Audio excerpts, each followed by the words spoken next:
Badan Pemeriksa Keuangan Perwakilan atau BPKP Lampung, temukan kelebihan pembayaran insentif tenaga kesehatan Rumah Sakit Umum Jenderal Ahmad Yani Kota Metro, sebesar Rp2,3 miliar tahun anggaran 2022.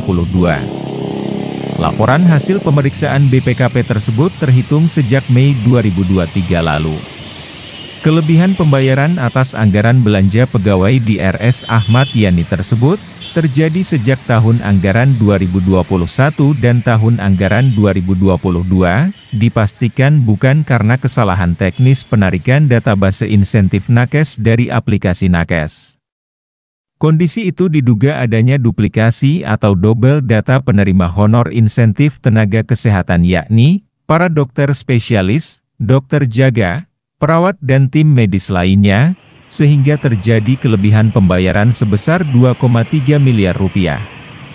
Pihak RS Umum Ahmad Yani mengklaim telah menindaklanjuti LHP BPKP, dan telah dilakukan pengembalian secara angsur sebanyak 20%. Dipastikan tahun anggaran 2024 mendatang bisa terselesaikan. Terima kasih. Ini saya sambil buka data dulu. Jadi memang benar kita pada tanggal 2 Mei 2023 kita ada LHP, laporan hasil pemeriksaan dari BPKRI, nomornya 23B/HP/Romawi 8 BLP/05/2023. Jadi hasil temuan dari BKP ini sejumlah Rp2.171.119.250. Jadi temuan ini adalah bukan ini sih istilahnya, jadi ini hanya kelebihan belanja, temuan kelebihan belanja beban kerja. Jadi dokter jaga IGD, jadi antaranya dokter jaga IGD, perawat IGD dan bedah sentral. Jadi karena menurut karena di dokter IGD itu dianggap belum sampai 37,5 jam sesuai Permendagri nomor 8 tahun 96 tentang pelaksanaan hari kerja di lingkungan kerja pemerintah. Jadi dokter jaga IGD, dokter perawat dan yang bertugas di IGD itu kan mereka kan shift, sistem kerjanya shift pagi, shift sore, shift malam. Jadi karena mereka shift, kami anggap mereka layaklah dikasih honor atau uang duduk di IGD.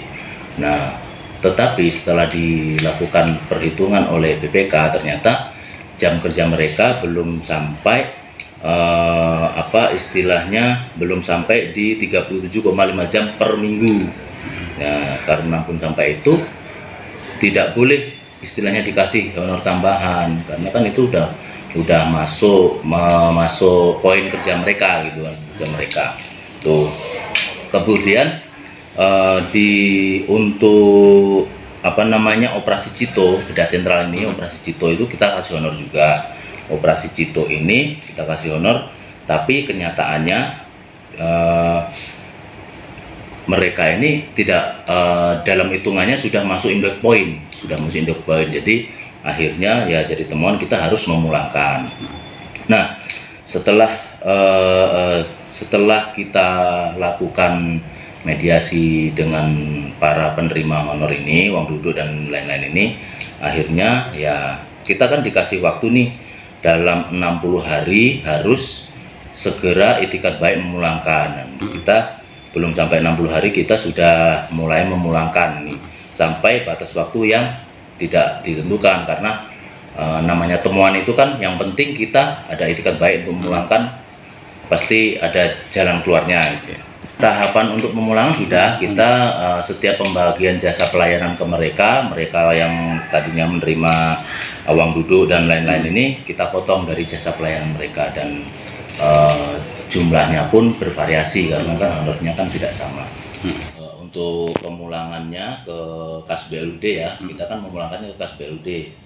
Jadi kita sudah berjalan kurang lebih 20%, dan mudah-mudahan di tahun 2024 hasil temuan dari BPK itu sudah selesai lah.